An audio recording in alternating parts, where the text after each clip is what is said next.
ਸਤਿ ਸ਼੍ਰੀ ਅਕਾਲ। ਤੁਸੀਂ ਵੇਖ ਰਹੇ ਹੋ ਦੈਨਿਕ ਸਵੇਰਾ ਟੀਵੀ। ਮੈਂ ਹਾਂ ਨਿਰੂਪ ਜਲਵਾਨ। ਕਈ ਵਾਰ ਇੱਦਾਂ ਹੁੰਦਾ ਕਿ ਤੁਸੀਂ ਟ੍ਰਾਂਸਪਲਾਂਟੇਸ਼ਨ ਕਰਾਉਂਦੇ ਹੋ ਕਿਸੇ ਆਰਗਨ ਦਾ ਤੇ ਉਹ ਆਰਗਨ ਪਹਿਲੇ ਹੈਲਦੀ ਹੁੰਦਾ ਲੇਕਿਨ ਬਾਅਦ ਚ ਉਸ ਦੇ ਵਿਚਕਾਰ ਕੋਈ ਪ੍ਰੋਬਲਮ ਆ ਜਾਂਦੀ ਹੈ। ਤਾਂ ਅਜਿਹਾ ਇੱਕ ਮਾਮਲਾ ਜੋ ਹੈ ਇੱਥੇ ਆਇਆ ਸਾਹਮਣੇ, ਜਿੱਥੇ ਜੇ ਹੈ ਕਿਡਨੀ ਟ੍ਰਾਂਸਪਲਾਂਟ ਹੋਈ ਲੇਕਿਨ ਬਾਅਦ ਚ ਕਿਡਨੀ ਦੇ ਵਿਚਕਾਰ ਟਿਊਮਰ ਆ ਗਿਆ। ਤੇ ਮੇਰੇ ਨਾਲ ਡਾਕਟਰ ਜੇ ਨੇ ਧਰਮਿੰਦਰ ਅਗਰਵਾਲ ਮੌਜੂਦ ਨੇ। ਸਰ, ਅਮੂਮਨ ਇੱਦਾਂ ਹੁੰਦਾ ਨਹੀਂ, ਇਹ ਕਿਸ ਢੰਗ ਨਾਲ ਹੋ ਗਿਆ ਕਿ ਬਾਅਦ ਚ ਉਸ ਦੇ ਵਿਚਕਾਰ ट्यूमर निकल आया?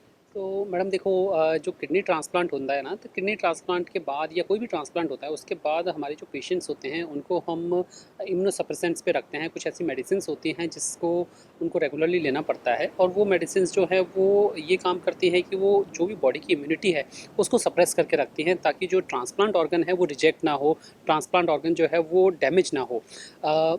ये जो मेडिसिन्स हैं ये पेशेंट के लिए बहुत ही इंपॉर्टेंट हैं, उनको कंटिन्यूस रिक्वायर्ड होती है। बट द प्रॉब्लम इज़ कि यही मेडिसिन जो बॉडी की इम्यूनिटी डाउन करती है उसकी वजह से भी बॉडी में कई बार कैंसर होने के चांसेस बढ़ जाते हैं। So it has been proven world wide कि जो हमारे इम्यूनोसप्रेसेंट्स हैं उनकी वजह से कैंसर होने का चांस बढ़ जाता है। और जो ये केस की हम बात कर रहे हैं इनके अंदर भी ऐसा ही हुआ। 2018 में इन पेशेंट का किडनी ट्रांसप्लांट हुआ था, पर ये हमारे पास 2024 में इस साल आए फोर्टिस हॉस्पिटल में मोहाली में। वहाँ पे जब हमने इनका स्कैन किया तो हमें पता लगा कि इनकी जो ट्रांसप्लांट किडनी थी उसके अंदर एक 3 सेंटीमीटर का ट्यूमर डेवलप हो गया था। नॉर्मली इस टाइप के केसेस के अंदर जो ट्रांसप्लांट किडनी है या जो ऑर्गन है उसको पूरी तरीके से रिमूव कर दिया जाता है, और उसके बाद पेशेंट को दोबारा डायलिसिस पे जाना पड़ता है, और आगे चल के अगर फिजिबिलिटी हो तो फिर उनको दोबारा ट्रांसप्लांट करवाना पड़ता है। बट इस केस के अंदर हमने इनका रोबोटिक ऑपरेशन किया, और रोबोटिक ऑपरेशन के माध्यम से हमने जो ट्यूमर था किडनी के अंदर हमने सिर्फ उस ट्यूमर को रिमूव किया, और जो भी ट्रांसप्लांट किडनी जो पेशेंट के अंदर थी हमने उसको पूरी तरीके से सेव किया, उसको प्रिजर्व किया। और हमने कुछ ऐसी टेक्निक्स फॉलो की जिससे उस किडनी के अंदर जो था वो मिनिमल डैमेज हुआ।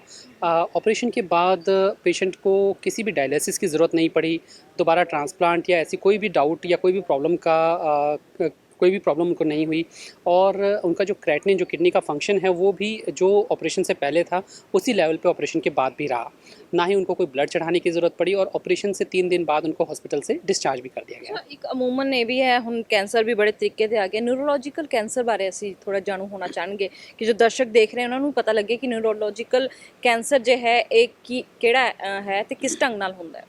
सो यूरोलॉजिकल कैंसर्स एक बहुत ही कॉमन एंटिटी है। यूरोलॉजिकल कैंसर्स के अंदर मल्टीपल ऑर्गन्स के कैंसर्स आते हैं। जैसे सबसे पहले हम कहते हैं किडनी कैंसर की हम बात करते हैं। किडनी कैंसर अगर कुछ होता है कि अगर किडनी में कोई गांठ हो जाए या कोई ट्यूमर डेवलप हो जाए तो उसको हम किडनी कैंसर कहते हैं। इसके साथ साथ प्रोस्टेट कैंसर जो कि मेनली पुरुषों में ही पाया जाता है, तो उसके अंदर अगर कोई ट्यूमर हो तो उसको हम प्रोस्टेट कैंसर कहते हैं।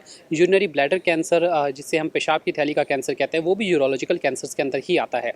इन सभी कैंसर्स के काफ़ी रीज़न्स होते हैं। जैसे हम यूरिनरी ब्लैडर कैंसर्स में स्मोकिंग या केमिकल एक्सपोजर या इंडस्ट्रियल वर्कर्स जो होते हैं उनके अंदर इसका रिस्क काफ़ी बढ़ जाता है। जो प्रोस्टेट कैंसर है ओल्ड एज के साथ साथ एक्सेसिव अल्कोहल इंटेक, स्मोकिंग, इनके साथ भी प्रोस्टेट कैंसर का रिस्क जो है वो बढ़ जाता है। जहाँ तक हम बात करते हैं किडनी कैंसर्स की, अगेन जो लोग हाइपरटेंसिव हैं, जिनको बीपी की प्रॉब्लम है, स्मोकिंग की हिस्ट्री है, एक्सेसिव बॉडी वेट है, उन लोगों के अंदर भी किडनी कैंसर्स के होने के चांसेस जो हैं वो बढ़ जाते हैं। तो ऐसे जो भी लोग हों उनको काफ़ी सतर्क रहना चाहिए। कोशिश करनी चाहिए कि स्मोकिंग या ऐसी जो भी हमारे मॉडिफाइबल फैक्टर्स हैं उनको हम कम से कम लेवल पे रखें, ताकि कैंसर होने के चांसेस जो हैं वो कम रहें। ਸਰ, ਸਮੋਕਿੰਗ ਡਰਿੰਕਿੰਗ ਤਾਂ ਅਮੂਮਨ ਹੁਣ ਪਾਰਟੀ ਲਾਈਨ ਅਜਿਹੀ ਹੋ ਗਈ ਹੈ ਕਿ ਹਰ ਪਾਸੇ ਹੀ ਚੱਲਦੀ ਹੈ, ਲੇਕਿਨ ਕੁਝ ਲੋਕ ਅਜਿਹੇ ਵੀ ਹੁੰਦੇ ਜੋ ਇਹ ਸਭ ਨਹੀਂ ਕਰਦੇ ਤਾਂ ਵੀ ਕੁਝ ਹੋ ਜਾਂਦਾ ਹੈ, ਕਿਉਂਕਿ ਅੱਜ ਕੱਲ੍ਹ ਦੀ ਡਾਈਟ ਜੋ ਹੈਗੀ ਹੈ ਉਹ ਸਹੀ ਨਹੀਂ ਹੈਗੀ ਹੈ। ਅਮੂਮਨ ਲੋਕਾਂ ਨੂੰ ਅਸੀਂ ਹਮੇਸ਼ਾ ਕਹਿੰਦੇ ਨੇ ਕਿ ਤੁਸੀਂ ਸਹੀ ਡਾਈਟ ਲਓ, ਪਰ जो नकली चीज़ा आ रही हैं, नकली घी हो गया, नकली दवाइयाँ होगी, बहुत सारी अजिही चीज़ां ने जो शरीर नूं खराब कर रही हैं। तो इस विचकार जो है शरीर नूं स्वस्थ कित्थे रखे जाए, सेहतमंद किवें रखे जाए? देखिए, बहुत ही इंपॉर्टेंट बात आपने बोली कि जो हमारी डाइट है और बाकी जो हमारे डे टू डे फैक्टर्स हैं वो भी काफ़ी ज़्यादा इम्पैक्ट रोल प्ले कर रहे हैं आज की डेट में।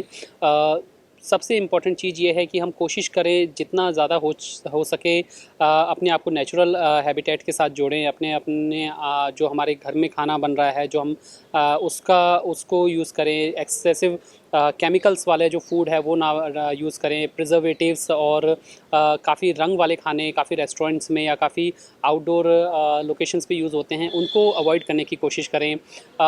पॉल्यूशन जो है वो भी अपने आप में एक तरीके से रिस्पॉन्सिबल है कैंसर के लिए, not for urological cancers but lungs cancer और इन सब चीज़ों के लिए काफ़ी ज़्यादा रिस्पॉन्सिबल है। तो उसके ऊपर भी एक सिंगल पर्सन की बजाय एज अ कम्युनिटी हम थोड़ा काम करें तो डेफिनेटली बेनिफिट हो सकता है। बट जो चीज़ मुझे लगता है सबसे ज़्यादा इम्पॉर्टेंट है वो ये है कि हम अपने आप को इस बारे में सजग रखें, हम अपने आप को अवेयर रखें कि बहुत बार हमें सिम्टम्स नहीं भी होते फिर भी इस टाइप के कैंसर जो हैं वो बॉडी में डेवलप हो सकते हैं, और उसके लिए एक रेगुलर स्क्रीनिंग, एक रेगुलर टेस्ट जो है वो अपने को एज अ पॉपुलेशन हमें रूटीनली बेसिस पे करवाते रहना चाहिए। फॉर एग्जांपल किडनी कैंसर्स के लिए अल्ट्रासाउंड जो है वो साल 1.5 साल में एक बार हर पेशेंट को, हर पर्सन को करवा लेना चाहिए। 50 साल से ऊपर के हर पुरुष को साल में एक बार ब्लड का PSA का टेस्ट जो है वो करवा लेना चाहिए, जो प्रोस्टेट कैंसर के बारे में इन्फॉर्मेशन देता है।